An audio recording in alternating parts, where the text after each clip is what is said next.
Assalamualaikum warahmatullahi wabarakatuh. Nama saya Muhammad Faisal Bari dengan prodi Teknik Bahasa Inggris kelas C dengan mata kuliah Bahasa Indonesia. Saya di sini akan menjelaskan jurnal dengan yang berjudul Aliran Strukturalis. Oke, mari kita masuk ke penjelasannya. Yang A. Pengertian aliran strukturalis. Aliran strukturalis atau strukturalisme merupakan suatu pendekatan ilmu humanis yang mencoba untuk menganalisis bidang tertentu, misalnya mitologi, sebagai sistem kompleks yang saling berhubungan.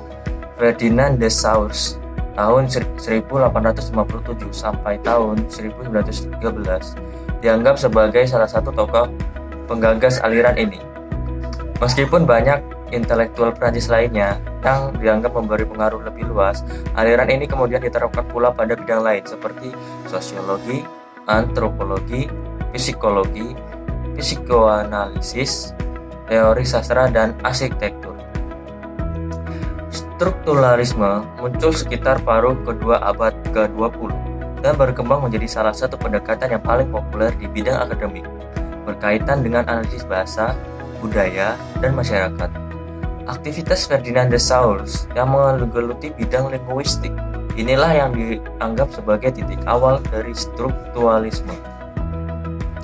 Strukturalisme berkaitan erat dengan semiotika.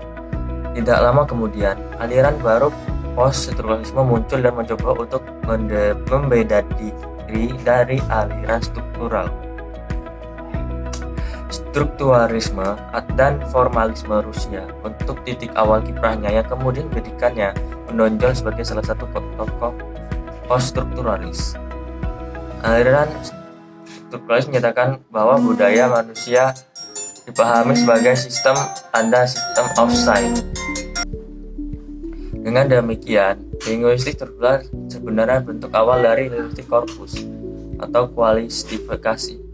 Pendekatan ini berfokus pada bagaimana sesungguhnya kita dapat mempelajari unsur-unsur bahasa terkait satu sama lain, sinkronis daripada diakronis.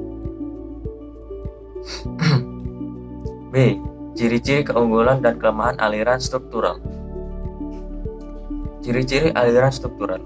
1. Berlandaskan paham behaviorisme. Bahasa berupa ujaran. Bahasa merupakan sistem tanda signifik dan signifikan yang arbiter dan konvensional. Bahasa merupakan kebiasaan atau habit. Kegramatikalan berdasarkan keumuman. 2. Keunggulan aliran struktural. Aliran ini sukses membedakan konsep grafem dan fonem.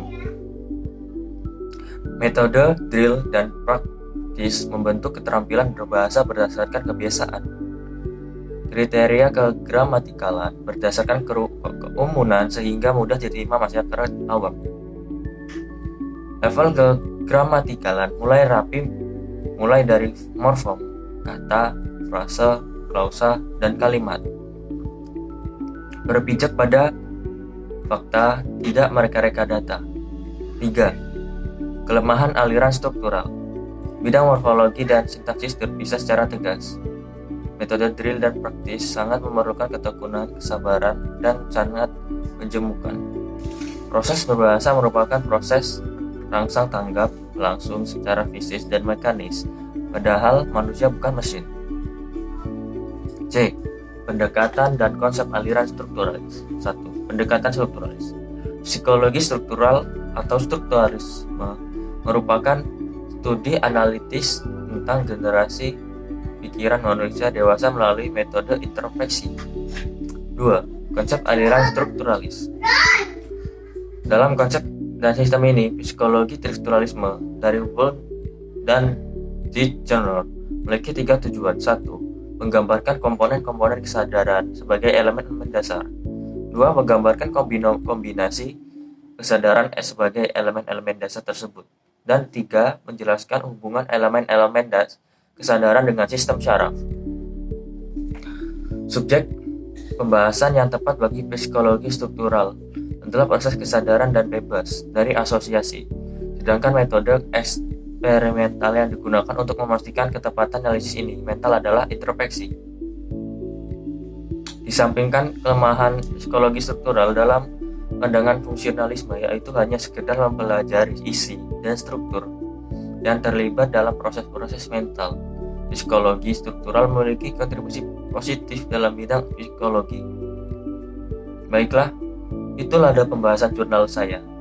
Jika ada kesalahan kata mohon dimaafkan. Saya Muhammad Faisal akhiri mohon undur diri. Wassalamualaikum warahmatullahi wabarakatuh.